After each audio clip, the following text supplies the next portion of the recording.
year. This year we are talking about building with intention. Intention is our word for the year. Why is it our word for the year?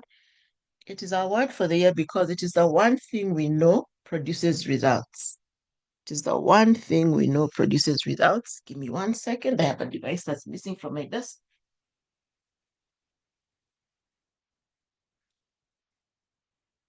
It is the one thing that produces results, and that is what we are doing. So just to recap, oh, my camera is not even on. Just to recap, last year we talked a lot about who we are, and the year before we did a lot of that. Who are we? Where are we at?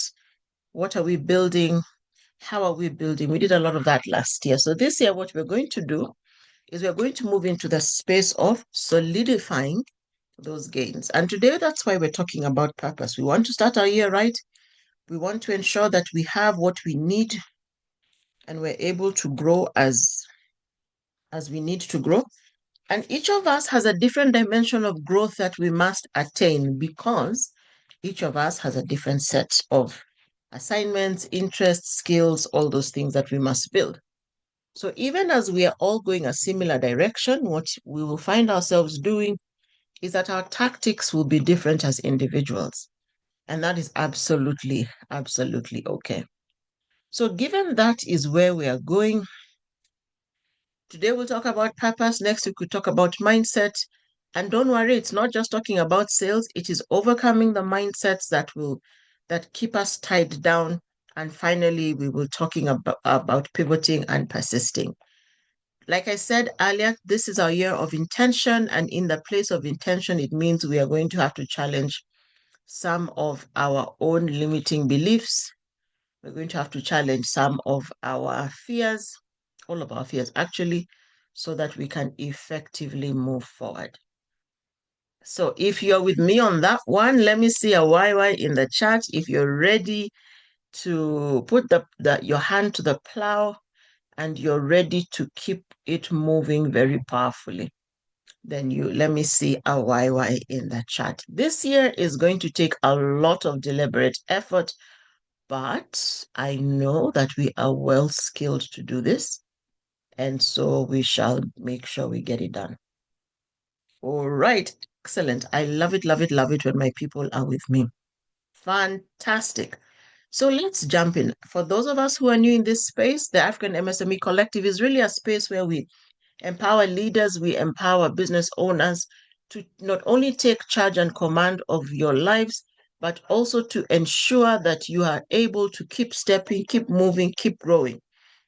It's a space where we create room for you to build from you go from setup. So you think about what assignment you've been given all the way to sustainability. We can no longer build businesses that are only focused on the stomach. We must build in such a way that we can actually push and the next generation can catch. So we do this every Tuesday, 7 to 8:30 p.m. And we have an magnificent time with many, many other people, just ensuring that we can move forward, ensuring that we can um, build the systems that we can pass on to the next generation. We're very big about intergenerational transfers. So AMC, I am co-founder with one and only Joe Mukoko from Shitsutsu in Kakamega County. And it is a very fun place to be. So karibuni sana. Today we're talking about the power of purpose. We're talking about the power of purpose. Now, let me ask, when you hear the word purpose, what do you think? What comes to your mind when you hear the word purpose? What comes to your mind when you hear the word purpose? I'd like to see some responses, maybe in the chat or in the comment section. What comes to mind when you hear the word purpose? It could be what comes to mind good, what comes to mind tricky, original intention of the creation. I am seeing reason for being excellent. We have some fantastic people in the room here. All right. Anything else? Anyone else who wants to share what comes to mind when you hear the word purpose? Any others?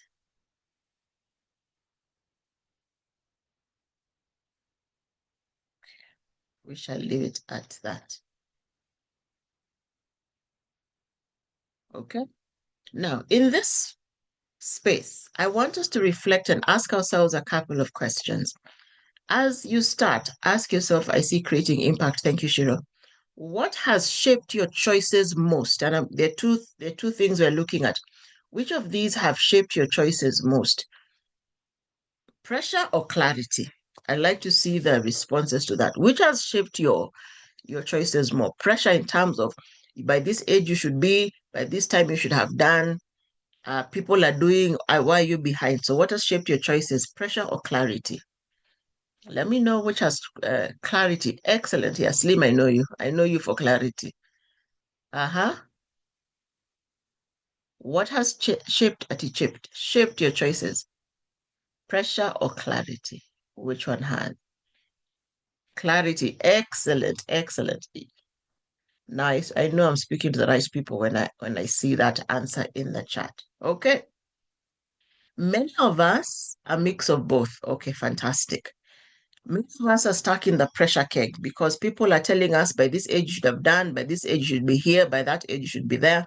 And today we will unpack a bit of why we need to move to clarity as opposed to pressure.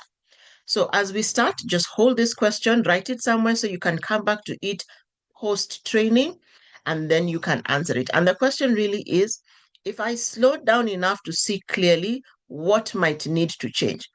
Now, why is this a good question to ask at the beginning of the year? And the question is, if I slow down enough to see clearly, what might need to change? Because many of us got up and began down a path that is not the path we should technically be on. Why? Because we just began walking as we are used to. Venye tumezoea. Yet, if we sat down and stepped into a different space, what we would find is that a couple of other things would really be more effective for us to keep growing. So, if I slow down enough to see clearly, what might need to change? Just write that somewhere and let's come back to it later when the session is done. All right. So, the starting line is what we're looking at is many of us as founders, as professionals, we are so busy, but we're not clear about where we're going. I don't know if you've seen it with yourself. You start the year, you hit the ground running, and you're running, running, running. And then somewhere in March, you're like, hey, what are we doing? Some of us have spent the whole of 2025 super active. And then at the end of the year, you're like, I didn't accomplish everything I wanted to do. And maybe that is because you are not fully aligned to where you should be going. And then many of us are building, but we're not sure why. Have you had, I don't know if you had the story of this person is, oh, yes, we're busy being busy. You know, you've gone up the corporate ladder and then you get to the top and you realize, it's against the wrong wall. So you're like, hey, do I come all the way down? How do I get across to where I'm supposed to be? And sometimes it happens you go all that way and you find that your most critical part, which is family, is no longer existent, or your relationships are done, or you're just tired in a way that doesn't make sense. And it's because you've been pushing again without clarity. So at the start of the year, there's a pressure to move fast. Let's keep going. What are your resolutions? How are you moving? Who are you? So there's that pressure to move fast. But without purpose, speed is dangerous. It's like you get a German machine and you can drive, but you've never driven long distance, and then you just wake up and you're tired and you hit the road at some of them do up to 230 kilometers per hour. That will be dangerous. You will hit something, you will lose control, and if you are in the midst of road rage, you will get into deeper rage. And that's the thing we must be careful about.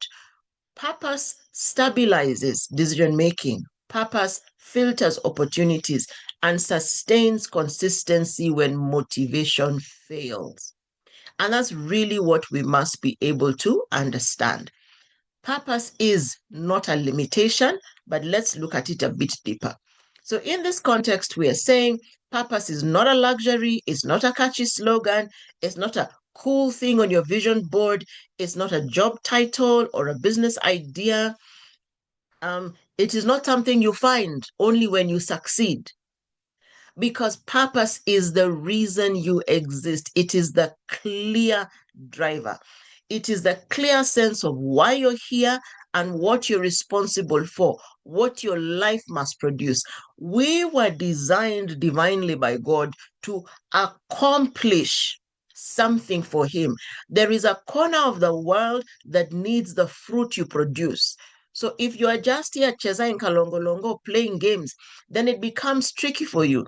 Purpose is the lens through which we make decisions, we order our priorities, and we even make trade offs. For instance, let's say you want to have children. Like I remember when I had my son many years ago, one of the things I was very clear about is I would need to slow my life down a little bit because I wanted to be a present mother. So there are jobs I could not take. Then when I had him, I was in the events industry. There are certain projects I could not pick up. And I don't regret not picking those projects because I have a fantastic relationship with my son. Now that he's older, when he turned 14, and he doesn't even remember telling me this, he said, Mom, if you want to be at cruising altitude when I'm 18, you need to start now. So what did I start doing? I started now rethinking. 4 years ago is when we began reorganizing. What do I want to be doing for the rest of my days? How do I want to be perceived? What are the things that God has asked me to do that I haven't yet done that need pangaing, need planning? All right. So then 4 years ago, we began the journey to where we are today. So my son is now 18, and there are still a lot of things I do for him, but I'm doing less and less. For instance, there are some critical conversations we need to do, like college. I'm like, yo, find the school, then come and tell me which school it is you found, and we'll figure out the rest. Before I would look for the schools, all right? So because now I understand in his life, I have anchored him. I am still present. I am still a solid anchor, but now I'm when the situation is shifting and I need to be more active, we have built a vehicle around it. And really, purpose is a guide for living and building. I know what I need to build so that even when it gets hard, I'm still able to keep working at it. When I go to places and I see my community, like I went somewhere last year and I saw Selena, and I was so excited because I felt I was safe. You know, safe space because you have your people in your room. But I was sitting on a stage speaking about something that is critical to my legacy, is critical to my assignment, is critical to the things that God has asked me to build, which is the next generation. So when you know who you are, who God said you're supposed to be, why you exist, and what fruit you must produce, which really is talking about what you're responsible for, then your choices are different, right? You don't find purpose when some of us find it when we're older, but success isn't where you find it. You find it in the things that move you, the things that bother you, the problems that you keep wondering how to respond. I know there's some people on this call who the stuff they're doing is really beyond their age, but because a certain thing or a certain way they grew up, a certain thing they lacked has driven their purpose. But you see, it's also costly. If you do not know what you're designed to do, what you're built to provide, then you live in a place of constant comparison. You are chasing affirmation. You are busy but unfulfilled. It's the one of I can't be at home alone, so I'll get up and I'll go and get a job, and then you get something and you start whining, complaining. Purpose allows you to filter. I remember one of the jobs I had was in a very difficult environment where I could do no right. And the easy thing was to leave. But when I went back to God in prayer, I'm like, dude, why am I here? He's like, thank you for asking me. And then he showed me how that situation was perfect for who I needed to become. And there were things I needed to undo. But if I had not known why I was there, I would have been so miserable and I would have been adrift.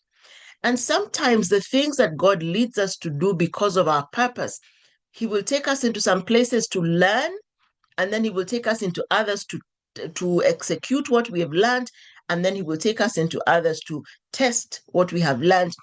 And because He is God and He does all these things, the thing I find amazing is when you are certain who you are and what you must produce, you lose the capacity to drift. because you have something to measure every assignment you have against. And that for me has been a game changer. Some people ask us, so how do you guys stay consistent? Last year we did, I believe it's 50, I think it's 49 or 50 webinars. Every Tuesday, we did 50, except the last two. We did 50 sessions. Even as we closed early, we came back and we did Canva for solopreneurs. And I remember somebody asking me, how are you so consistent? I said, as opposed to what? There's a metric God and I are running. There is a thing he has shown me that must be delivered. Are there days when I burn out? Yes. And that's what happened last year. I had been running for 3 years, assuming that I was good, but I had forgotten one component, which was rest.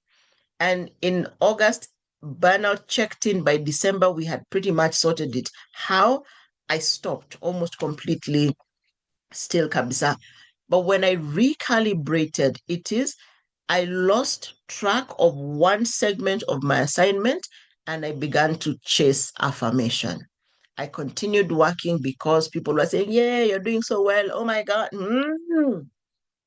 So when you go off track, when you get out of purpose, those are the things you find. Constant comparison, you're chasing affirmation, you're busy, busy, busy, but not fulfilled and not accomplishing what you were set out to do. And then you begin to drift because you have no measure, you have no level of discernment. So if you've been in that place where you've been adrift, please put a DD in the chat. If you have ever had a drifting season, let's put a DD in the comment section as we go along.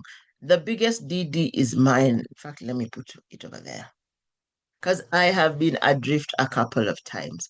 But you know what? When you come back to the place of knowing and understanding why God created you and what He set you out to do, then you are on perfect level to course correct. And the thing I love about God is that He gives us opportunities to course correct. So in business, when purpose is unclear, you say yes too often. You pivot too often. Have you seen people who they try this for 2 minutes, they stop, they try this for 2 weeks, they stop. So they keep start stopping. And so then they never build traction. They confuse traction with progress. We're just moving. We're selling 3 things, we're selling 4 things. Yet what you have to understand is, are you actually moving? Are you actually progressing? And then you build the wrong kind of systems. So we were talking with Joe the other day, and we were saying, again, back to the conversation of being consistent. And so we were having a laugh around the whole realization that every time you get tired of an idea and you stop and start a new one, you go back to zero. Okay? As opposed to building. And we're talking about organizations that stayed the course for up to 16 years. And by then, you have a proven track record. People know they can trust you. And then they begin to seriously buy from you. So it may not take you 16 years, but what can you be known for? That is where purpose guides you so that you don't pivot too much, so that you never stop, or if you stop, it's with reason. Many of us just say, and I remember somebody saying, if this business does not make me money in 1 month, I change it. So they live in a perpetual cycle of start, stop, start, stop, start, stop. So they never get to be known for anything. At least be known for doing one thing well. All right. So a lack of purpose leads to restlessness. And the restlessness now filters into your life.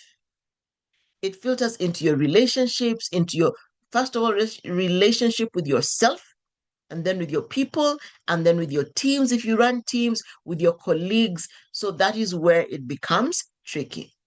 Now, when it is absence, pressure becomes your driver, urgency replaces discernment, fear looks like ambition, and you build based on trends, not conviction. One of the things I love to talk about is the Amazon story. There is a movie, and I will look, there's a documentary. I forget the name. I forget the name. There is a documentary, I think it's either on Netflix or YouTube, about how they were started. And I remember how they carried losses for almost 16 years. And Jeff Bezos kept telling people, we are building an ecosystem. They were building something that had not been seen. And it reminded me of Abraham, who says, um, I have seen a city whose builder and maker is God. It was so far beyond. When God said to him, come, let's go to a land I will show you. He could not explain to Sarai then, she was not yet even Sarah. Abraham could not explain to Sarai where they were going, but he had enough conviction for her to know that this man has never misled me before, so I can trust to follow him. So, what we are working to do is ensure that as founders and as business leaders, we do not burn out before we succeed. And that's why purpose is important. All right? But not another story. So, not every opportunity is an assignment. Some things are just to be experienced and passed. Some are you're supposed to let them just completely pass and you don't touch. Because if it is not aligned to what you're designed to do, you will struggle with it. Why do I mean? Why do I say that? I say that because there are a lot of good things that you will see that may look like you should be part of, but in the long run, they will detract from what you're supposed to be doing. So, purpose allows you to be discerning, and that's the thing each of us needs. We need to discern not just right from wrong, but good from better, better from great. Because good things can tie you down. You could have a good job, a good salary, but really you're supposed to be doing a lot more than where you are. You could have well behaved children who are so stiff, they are not rising to the fullness of their assignment. I could have good employees. And oh my goodness, I read this in December that this particular company, when they did the annual evaluations, everybody was in the top percentile. They were achieving their KPIs, but the company did not make profit. So there was no money for bonuses. So, what did they find? They found that the KPIs and the job assignments and job descriptions were not tied to income generation. So, 100 for the team, 0 for the company. And of course, now your people have achieved everything you want them to achieve in terms of reports are proper, standard operating procedures are being followed, but you are not turning around and you're not closing clients and you're not saving money and you're not making profit. So there's no bonus. That is what happens when you're misaligned with purpose. I hope tuko pamoja hapo. All right. So let's look at purpose through the lens. I love Bible characters. So let's look at it through the lens. Stories of people who were anchored, tested, they were redirected, they were reformed, but they kept going in real work with real responsibilities in obedience and stewardship. And I think we'll do like maybe 6 or 8 of them. So Solomon, we all know Solomon. When he came, he's the son of David. He's the one that God appointed to build the temple. All right. What he teaches us is purpose must be stewarded, not assumed. He built the temple, he expanded trade, he was the wealthiest king that history had ever known, right? But one of the things that happened, the beginning, he asked for wisdom. So he was reliant on guidance. He was reliant on God's hand. Because his assignment required governance, it required justice. He was judging between right and wrong. He was the example, the extension of his father's kingdom, and his father had led quite well. But towards the end, what happened? He ended up with a harem, 700 wives and 300 concubines. That's 1,000 women. And each of those came with the religion from their home country. And coming with that religion from your home country, what happened? They misled him. So he had all these temples around. So it informed how he exercised his authority. but he did not continuously align his capacity to his power. So he eventually compromised. So this tells us that purpose must be guarded over time. How we start is as important as how we stay and as important as how we finish. That was Solomon. All right, let's jump forward to Priscilla. She taught alongside the Apostle Paul, but she was also a tent maker. She was a discipler, okay? She was a co-worker and a mentor. And she strengthened the capacity of the leaders around her. She clarified doctrine through partnership and conversation, and she was consistent. That's where her impact came from. Was she prominent? Yes, but the prominence is not what gave her impact. It's the consistency. So here we learn that purpose doesn't always require visibility, and collaboration does not reduce influence. I am no less because I work very closely with Joe.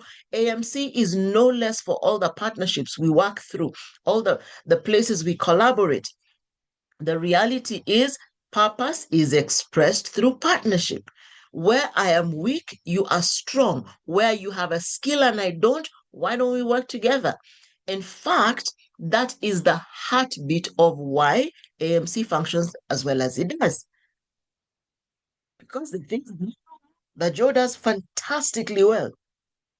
And then there are things that neither of us do well that our team does fantastically well. That's how we stay ahead. All right. So that's Priscilla.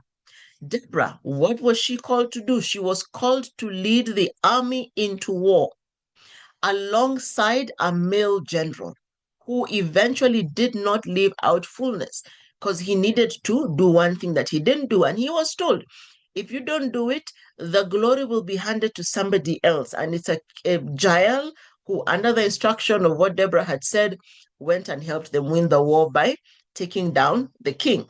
So she was a judge, she was a prophet, she was a national leader, she was a strategic advisor. All right. She led during crisis with clarity and courage. She would not back down because she knew the assignment, she knew what they needed to do, and she gave very clear instruction. So, having discerned from the Lord what needed to do, she moved decisively and enabled others to do the same. So, when you know who you are, it gives you courage to lead when others hesitate. It clarifies responsibility in uncertain times. It helps you understand that leadership is stewardship, not control. And therefore, because you know that you know that you know that this is the thing you must do, you step forward because you're clear on who you are and what your life must produce. When we look at the Apostle Paul, he was a missionary, one of the most educated, up until this day, one of the top educated. He planted churches, he taught, but he was also a very dedicated persecutor. And you see, he was so convicted that when he met face to face with his assignment, the redirection was instant. It wasn't for, let me go and think. No, no, no, no. He came on his way to destroy, had an encounter with God, flipped. All right. And the next day he was in the temple on the other side. So you can imagine people saying, this guy was coming here to take us out. And as his calling matured, his direction remained steadfast.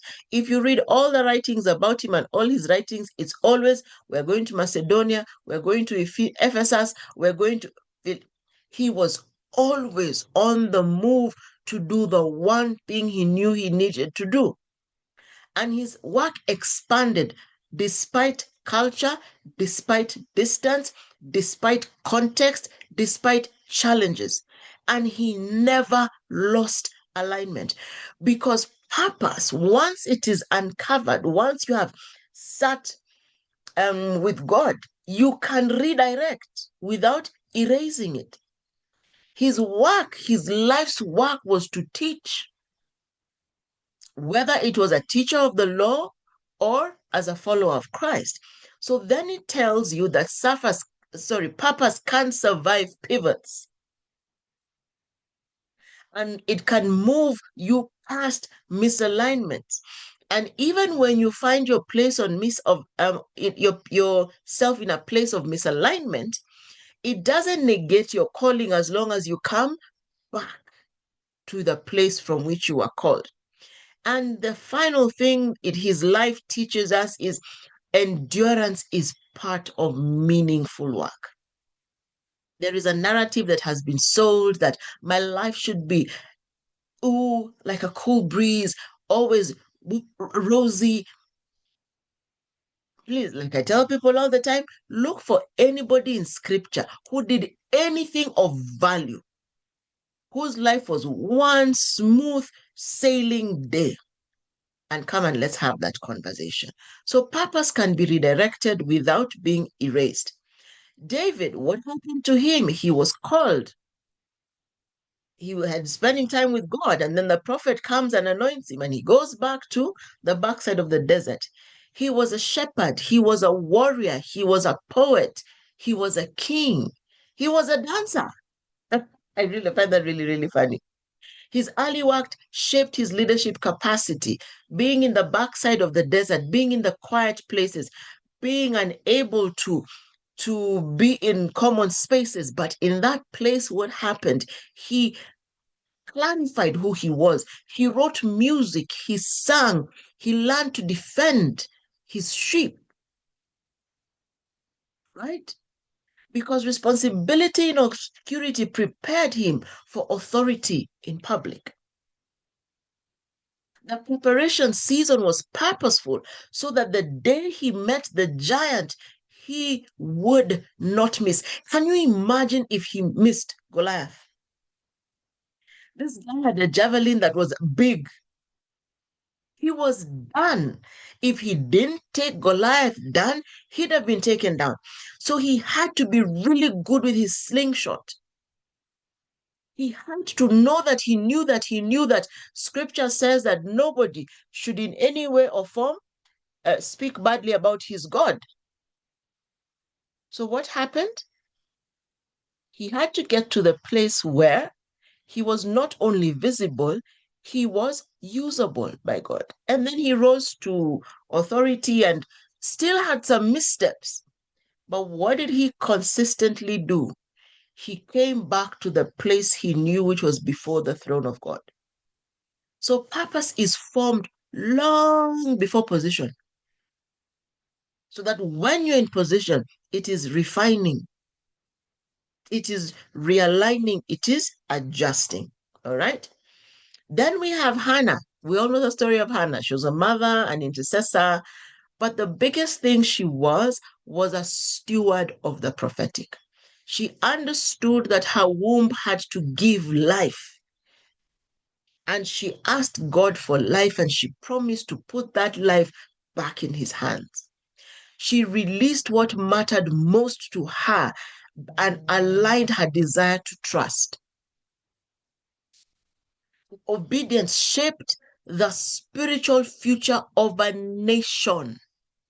Not one person, a nation. All right? What do we learn from her life? Purpose may emerge through surrender. It may come up through surrender. Stewardship often follows release. It is at the point when she was completely done that Eli came and said, so what do you want? God has done it for you. And sometimes when I read that scripture, it feels like he said it flippantly. And then imagine 2 years later, she's like, do you remember me? 2 years ago, you prayed for me and I asked God for a son. And I told him that if he gives me a son, I'll give him back. Here's the son. And you know what? We did not hear much about her post the entrance of Samuel to the temple. But we hear about what she brought forth and how it changed the world.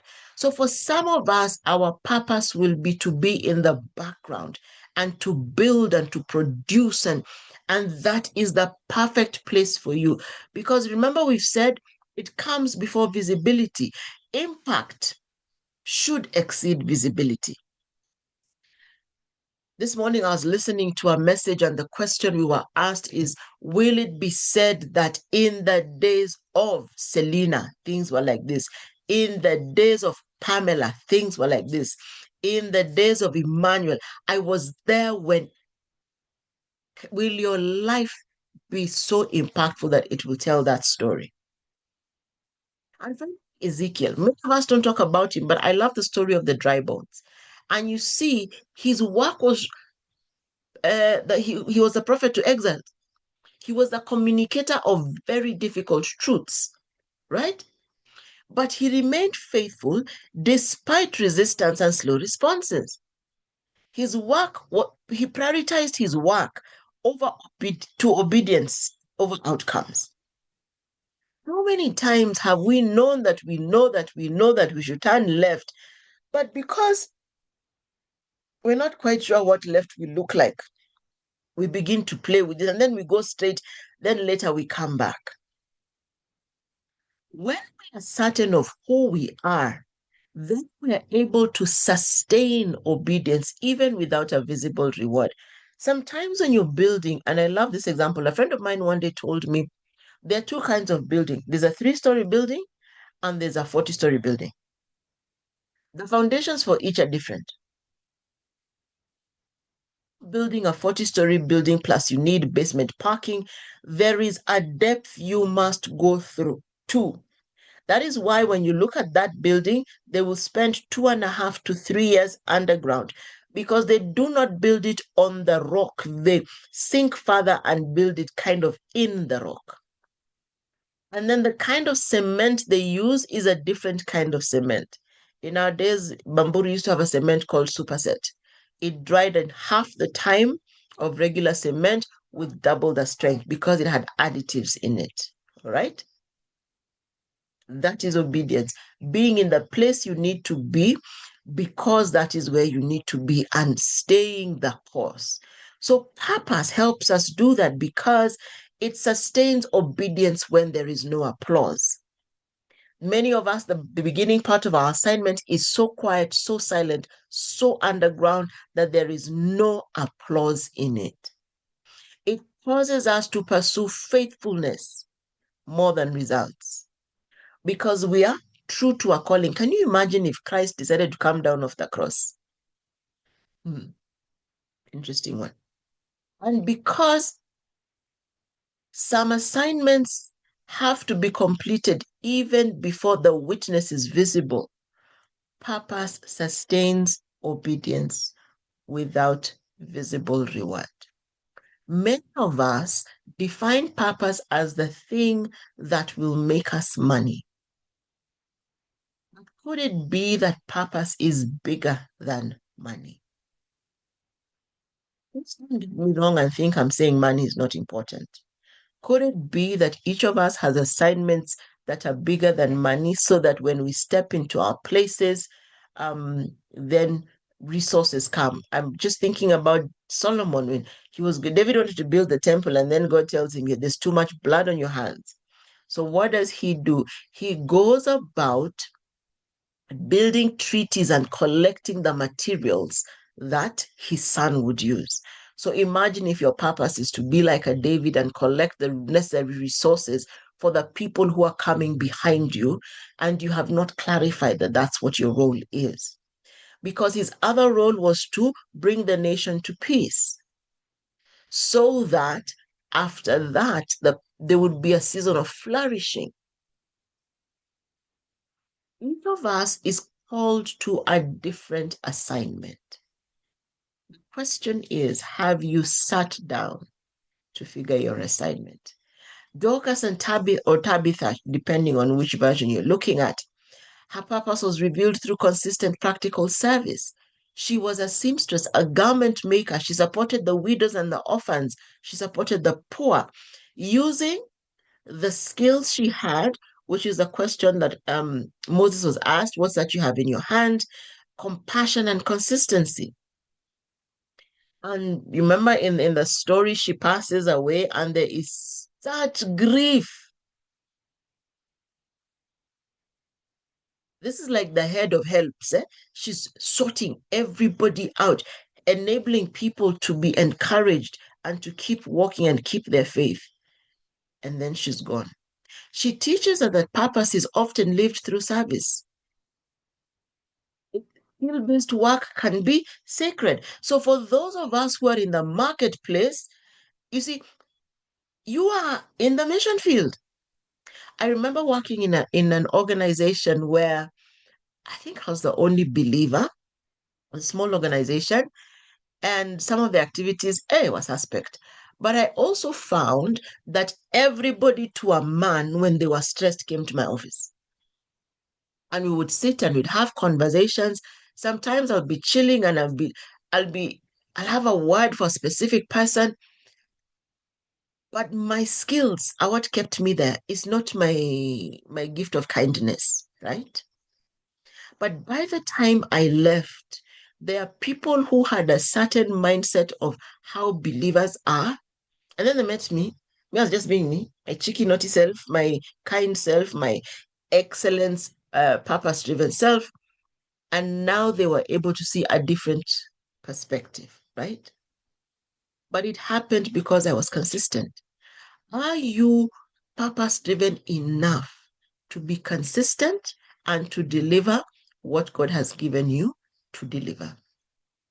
You are here on divine assignment. So if you're a doctor, you are on divine assignment. If you're a secretary, divine assignment. Cleaner, divine assignment. There is no more excellent role than the other. The world, yes, tells us that a CEO is more important than a cleaner. But do you know some of the most influential people? Think about it. The guard. You go to a place and then the guard tells you there's no parking. Go park outside. And then the next person comes and they find him parking. I'll never forget going to a building and I was driving. And the guy said, hey, many years, I haven't seen you for many years. I had not been back there for more than 15 years. And I said, I'm going for a meeting in this building on this floor. Is it possible that you find me a parking? He removed somebody from the parking. And when I came down, he was still there. And then I realized he was probably because he was an older gentleman. He was a young guard the last time I was there. What got me that parking place? His skill as a guard. So am I aware of all the people that I have been sent to? Are you aware of all the lives that must shift because you exist? Or are you just coasting through life?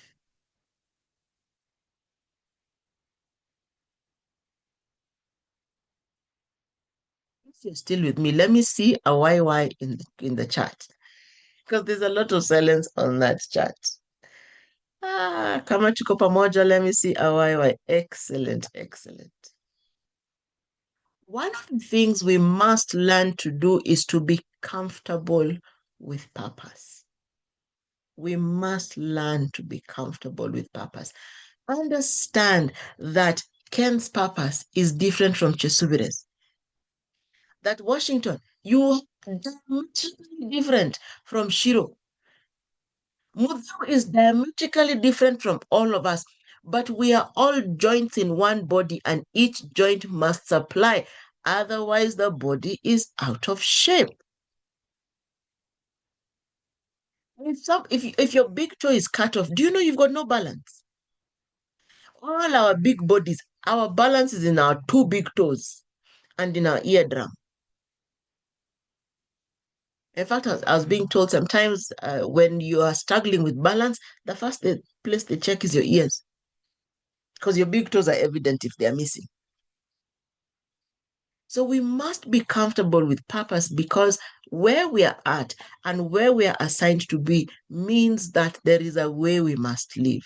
So what does that mean? It often feels uncomfortable because it requires waiting. It forces us to be honest. It demands digging. It exposes misalignment. Options are limited because when you're walking in purpose, there are things you cannot do. There are things you cannot do. If I'm training my child to be kind, I cannot, in no uncertain terms, be mean to the housekeeper Because life is do as I do, not do as I say. If I'm leading a team, I cannot, I cannot be the one who's being malicious. Why? My team will understand it's okay to be malicious. It's not okay. And you see, as we begin to walk the life's journey and we begin to sit in the places that we should be sitting, meditate on the things that we're meditating, purpose unfolds step by step. Very rarely do we get scoop, full view. So it's uncomfortable because of the waiting and the growing that it demands. David was told he is a king, but he went back to the fields. Can you imagine what it felt like for him to have to sit there, hmm, and go back, knowing oil has been poured, but going back to taking care of sheep? That's why we resonate and we stay in the words of the psalmist. It says, your word is a lamp unto my feet and a light unto my path. That's the only way we can figure out where we're going. Talk to the manufacturer. He said to Jeremiah, I knit you before I knit in your mother's womb. I called you, I ordained you, and I knew you, I ordained you, and I called you prophet to the nations. So there is a reason you are created. There is a function you must accomplish. There is a way you must live your life. There is impact you must have, but it is found in the place of waiting. And in a world that is telling us you must know instantly, then it becomes tricky. So let's begin to land this plane. There are a few things that purpose asks, because when we look at it as a guide, your life purpose will lead you to ask questions like, who am I becoming? What am I meant to steward? What do I have that must be poured out? What values are non-negotiable? And if you're looking for then the purpose of the year, you ask, what's the focus of the season? What must wait? What must be done? Who must go with? Who must be left? What does obedience look like now? Remember, we said purpose is a tool of discernment. It helps you understand we are not going left, we are going right. It helps you know this is who we are, these are our values, this is what we believe in. Purpose is your guide. And like we've just said, as believers, because this is a space that believers thrive, we find it in the divine design. So we must go back to the manufacturer.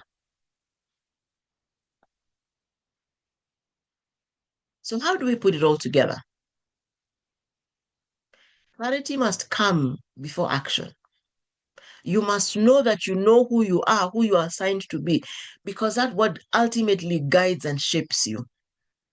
And that's what is the blueprint for what you're building. Speed without direction just leads you adrift. You coast. We're going where? Just for a ride. Okay. We're going to Mombasa. Okay. Which route are we taking? You know there are multiple routes. You can end up in Mombasa by you go down to Emali, I believe, then you turn right, you go through Amboseli, and then you can actually get into Tanzania a little bit and come back through the Shimba Hills Taita side. Or you can go straight down Mombasa Road. You can go into turn at Machakos Junction, through Wote, you'll end up through Savo, you will still end up in Mombasa. But the route you take is determined by what your life must experience and what you must deliver to the world. Right? So speed without direction leads to a drift. You're not progressing. And because alignment is not a one-time decision, you must steward carefully, which is what purpose becomes. It becomes the steering wheel. It becomes the guiding light. And if you're not clear, you sit and wait for clarity.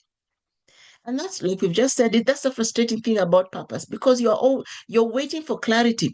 But when clarity comes, you move, comes, move. So if you created the pattern of stopping to listen, then moving does not become a challenge.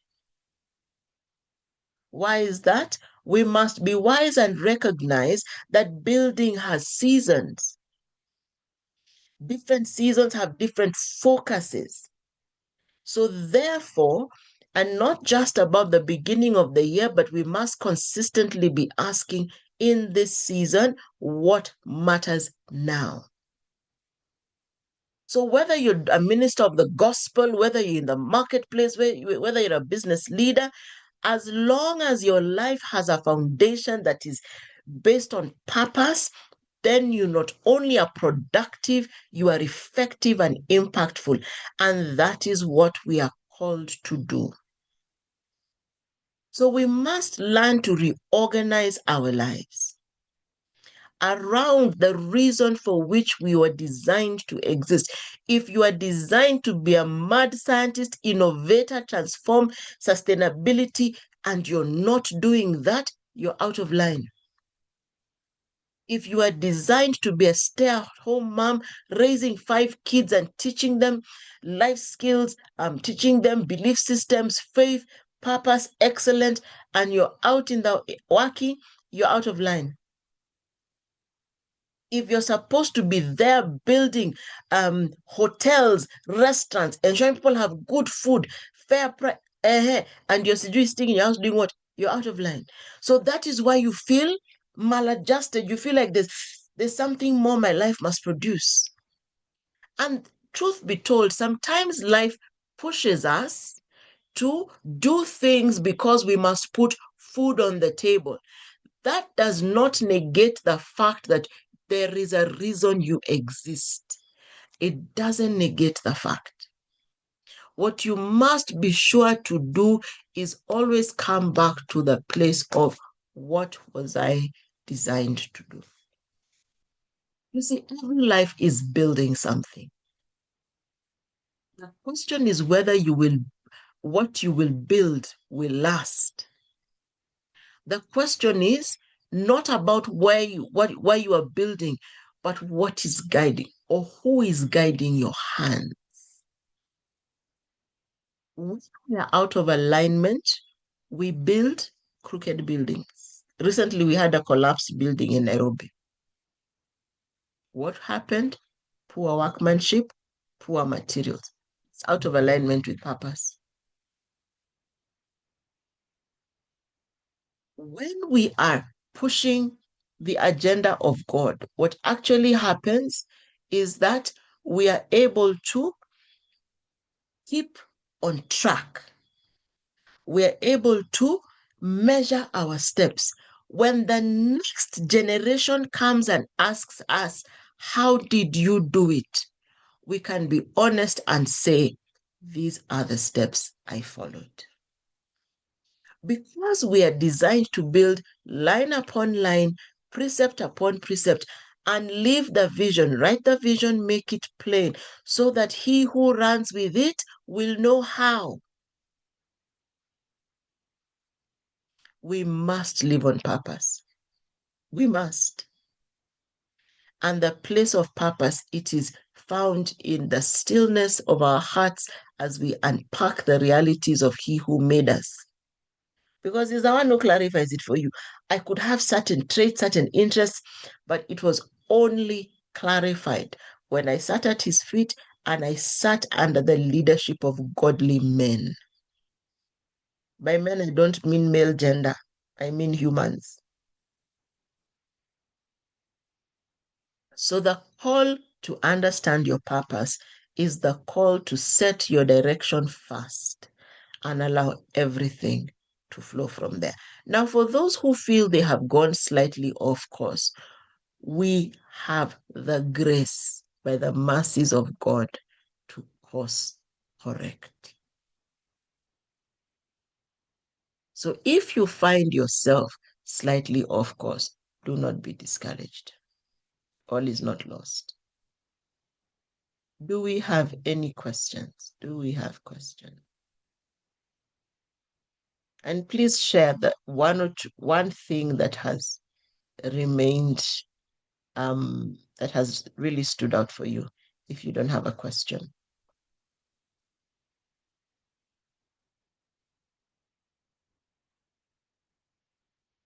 Do we have questions?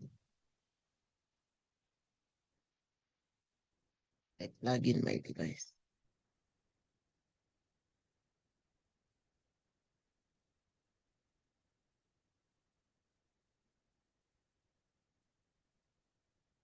All right.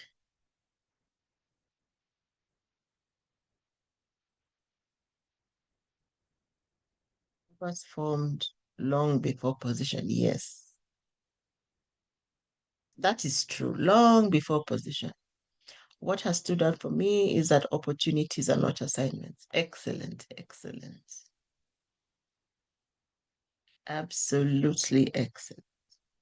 Anyone else with an insight? Um, I see one more.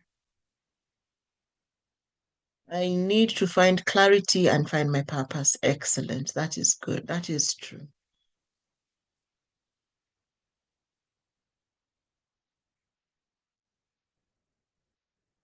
All right. So we have no questions. The examples of those who have started well but lost course. Yeah. That's interesting because it's starting is then not the issue. Starting is not the issue. How we finish is the issue. Spiritual direction leads to drift, not progress. Excellent. Fantastic. Fantastic. Mhm. What can I be known for? Getting it right is key. I believe then my work is done. Let me pass the baton to one Mr. Joe Mukoko.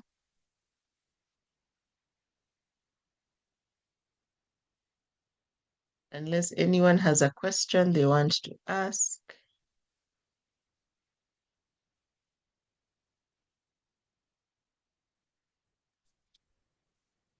Mine is not a question, but it's appreciation.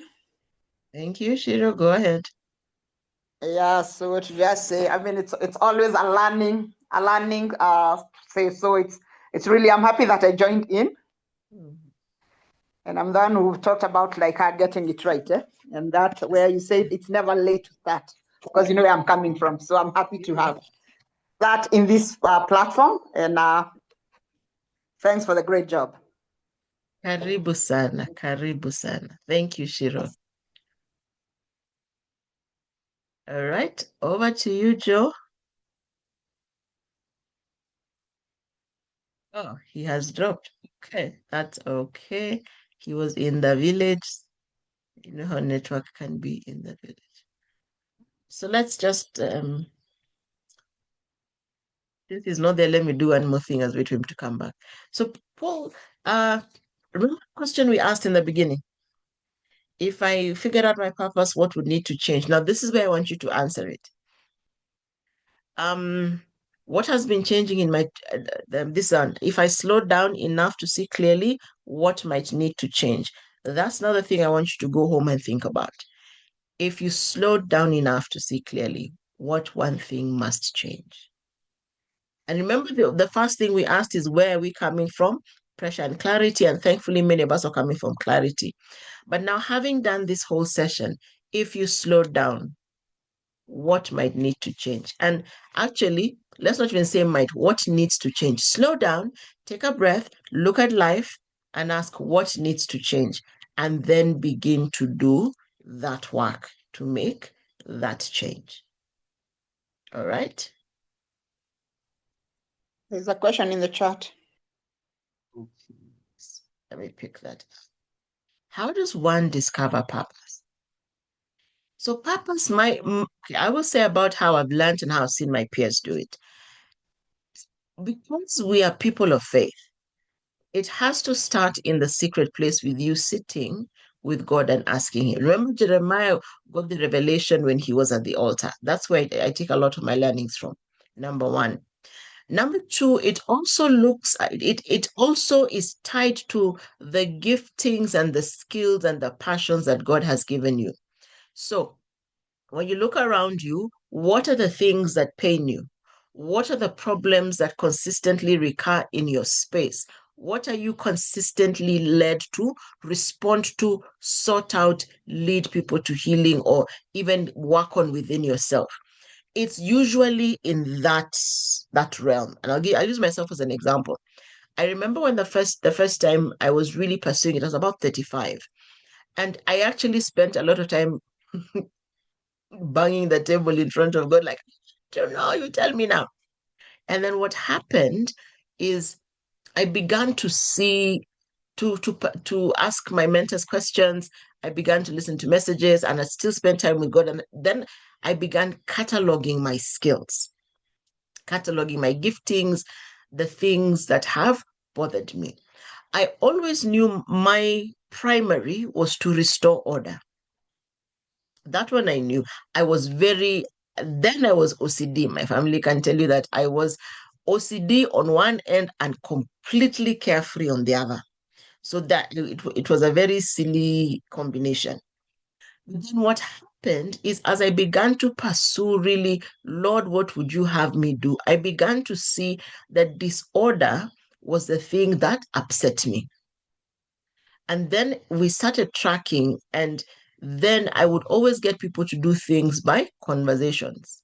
So that's when I realized I'm a storyteller. But I'm like, but I've been in what, so when I first understood the order thing, I was in the events industry, so I was like, cool. And then he says to me, get out. I'm like, oh, we're restoring order. And then he said, because you misunderstood. So it's that consistent conversation and sitting with my mentors. And then I began to see patterns. So I'd go back and I'd ask, but what about this? This doesn't make sense. And then because they're my mentors and they're ahead of me, they're able to give guidance. I'm like, God said this to me, but this doesn't make sense. I saw this in scripture, it doesn't make sense. I'm thinking about this. So then in that space of conversation with the people sent to me, but first with God, then I began to identify. And then I began to see how that thing of restoring order, excuse me, was not about event planning. It was about seeing as he sees and raising his children back to that. And that's how my gift of conversation is a useful thing. And so when it became clear that it's through my storytelling. So I assumed once upon a time telling stories to children, and then it's like, no, no, no, no, stop it. We have done this before. So I calmed down, and then he began to show me the different pockets. So some of it is through trainings like we do here. Some of it is through speaking engagements. Some is one-on-one. Some is the books we're writing and different things like that. So then what happened is we got to the place where now I I'm like, this is what we're doing now. And I'm consistently going back and forth with him, and he's showing me. But it is found in the place of meditation with God, course correcting with those he allows to be in your circle. So some will be peers. A lot of time it will be mentors helping you interpret, and then the outworking. There'll be things you begin to do, you'll be like, hmm. And usually you'll find if you've been sensitive to him, usually you will find that you've actually been doing some things just need to align. You didn't even realize that you're walking in purpose. I hope that helps.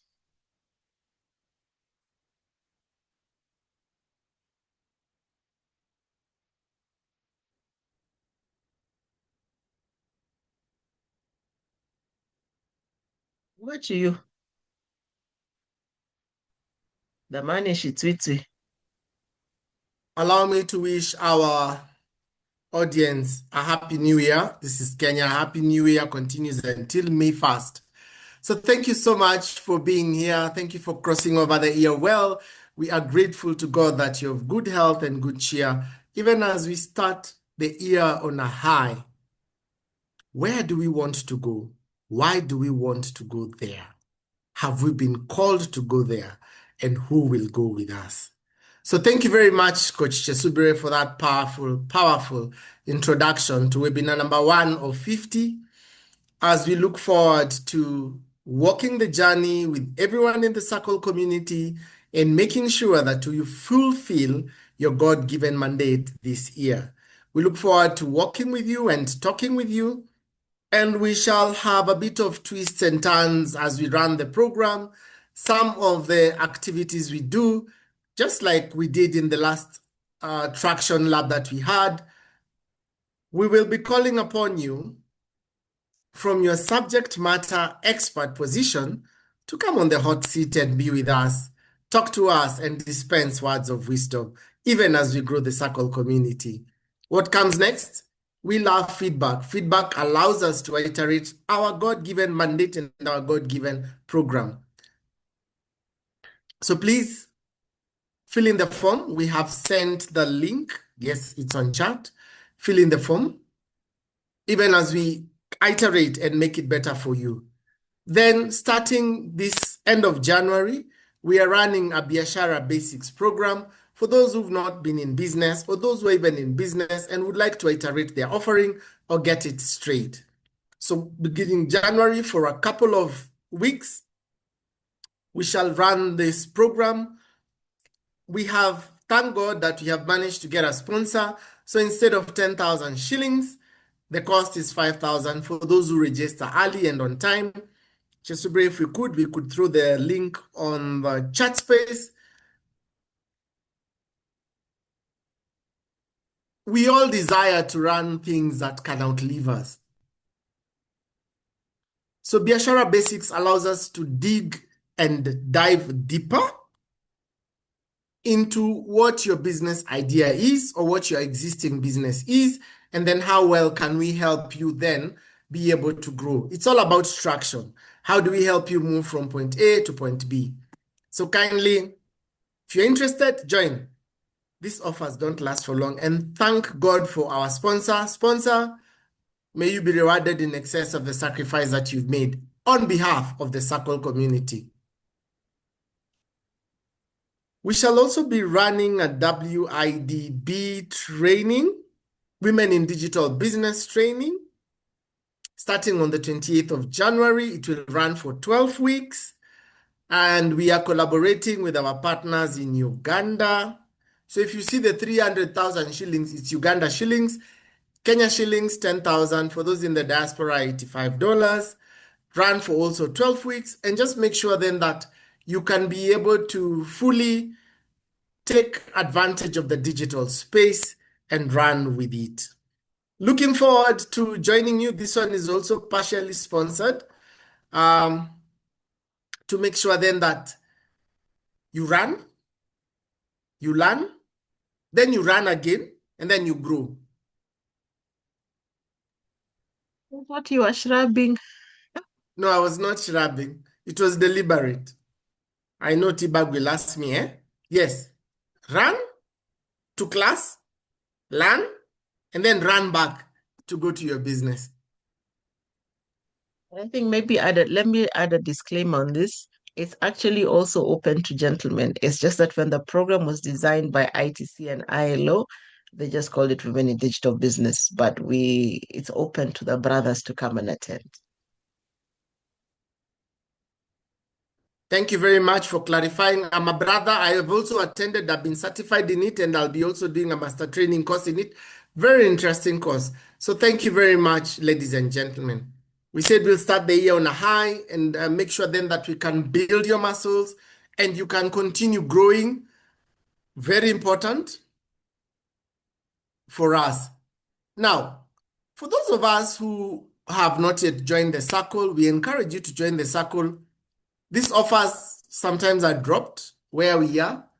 And why we call it the circle is you learn from us. No, I've not shrubbed. You learn from us. We learn from you. We learn from each other. And as catalysts of transformation and growth, we move together and execute our God-given mandate.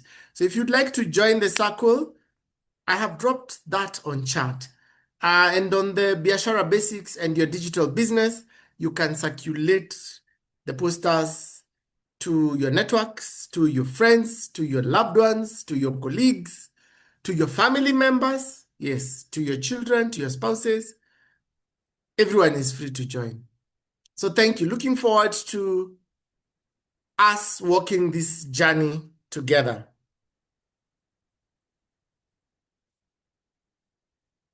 You heard me mention sponsor. We have very many sponsors. They come into step. Looking forward to growing more partnerships this year, even as we grow. So to our partners who enable us to offer programming day in, day out, 50 out of 52, we would like to thank you. AFI Solutions, China Publishers, Regroup, Shala Global, the Cube Innovation Hub, Eldoret, Akiko Stories, Haki Integrated Services, SOA Events Institute, Aura Essentials, Thai Events, Conscious Works Consult, Zurich Consulting, Business Support Africa. We say a big thank you to all of them for having been in this space.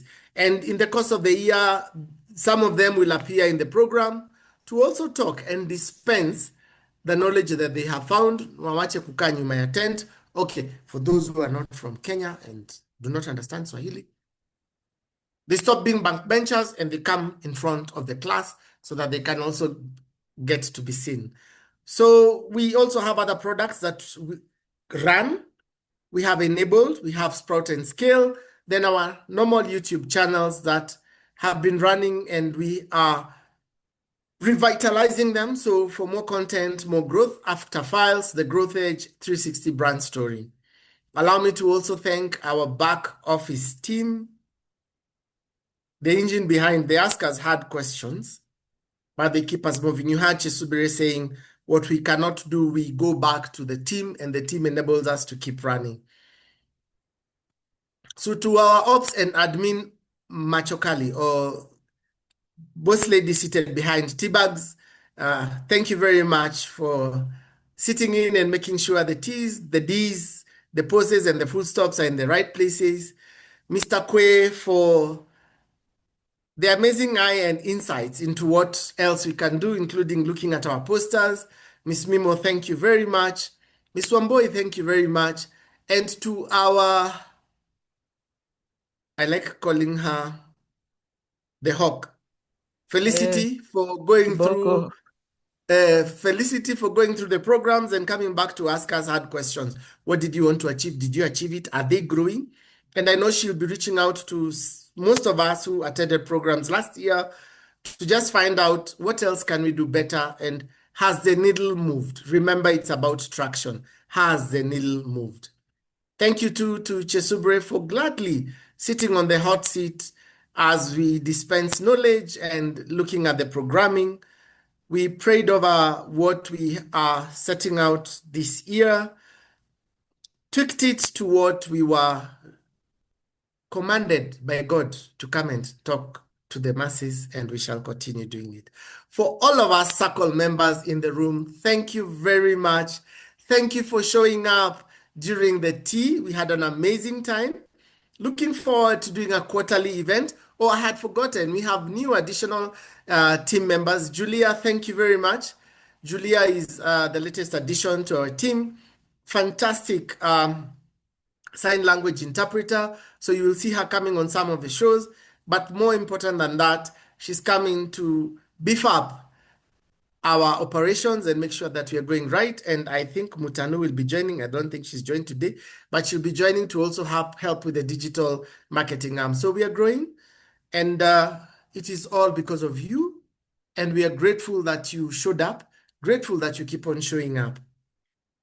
As we end today's show, it's our prayer that this year, the seeds you planted and watered last year will continue to grow, mature, and you will be able to harvest them. And that the seeds you sow this year will fall on fertile ground, and that you will water them and grow and continue impacting the communities that God has called you to impact. So thank you very much for having been in this space. Thank you for learning with us. And before we close the room, Chesubire, 5 words. 5. Are you starting the year so mean? 5 words. 5. Okay. 15.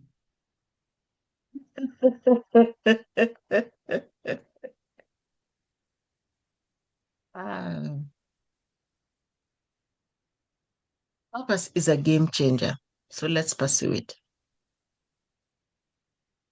You see, I gave you 15, you didn't get to the 15.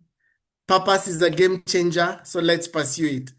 Thank you very much, ladies and gentlemen. Have a good Only evening. 3 words short. Have a good morning. So we will be sticking to 12. Have a good evening. Have a good morning. Wherever it is you're joining us from, and may you be rewarded in excess of the sacrifices that you're making.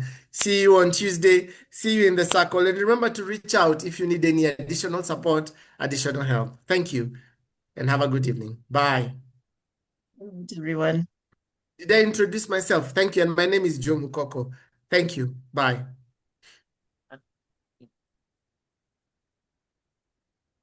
Good night, everyone.